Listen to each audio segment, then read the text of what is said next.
சஞ்சு சாம்சன் 2.0. அது ஏன் நான் வந்து 2.0 சொல்கிறேன்னா, ஃபஸ்ட்டெல்லாம் சஞ்சு சாம்சன் வந்து நல்லா ஸ்டார்ட் பண்ணுவார். ஒரு 20 ரன் 25 ரன் நல்லா ஸ்டார்ட் பண்ணுவார்.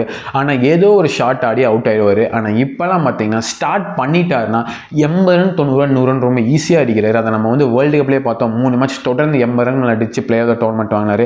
அண்ட் இந்த சீசனுமே பாருங்களேன், இந்த 4 மேட்ச்சில் ஒரு செஞ்சுரி, ஒரு 48, இன்னொரு செஞ்சுரி. லைக் அவர் என்ன பண்ணுறாருன்னா, இப்போல்லாம் ஒரு லாங் இன்னிங்ஸ் தான் ஆட பார்க்குறாரு. அதுவும் இல்லாமல் லாங் இன்னிங்ஸ் ஆடுறதுக்கான ஃபார்முலாவை அவர் கண்டுபிடிச்ச மாதிரி தான் தெரியுது. நேற்றெல்லாம் பார்த்தீங்கன்னா 100 ரன் வந்து அவர் ரொம்ப அசால்ட்டாக அடித்தார். ஒரு ஷாட்டு கூட அவர் அடித்தப்போ வந்து மிஸ்டைம் பண்ணிட்டாரு, கேட்ச் போகும் அப்படின்னு நமக்கு தோணவே இல்லை. க்ளீனாக அடிக்கிற ஒரு ஷாட்டையும் ஒரு மாதிரி கிளியரான மெயின்டோட ஆடுறாரு. அதாவது எப்படி வந்து 100 ரன் அடிக்கிறோம் அப்படிங்கிற ஃபார்முலாவை ரொம்ப ஈஸியாக கண்டுபிடிச்ச மாதிரி தான் தெரியுது.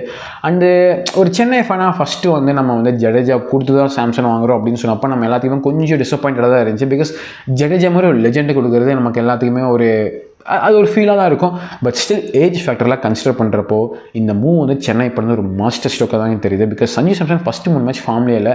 பட் ஸ்டில் அப்படி பார்த்தோமே 2 மேன் ஆஃப் த மேட்ச் வாங்கிட்டாருங்க.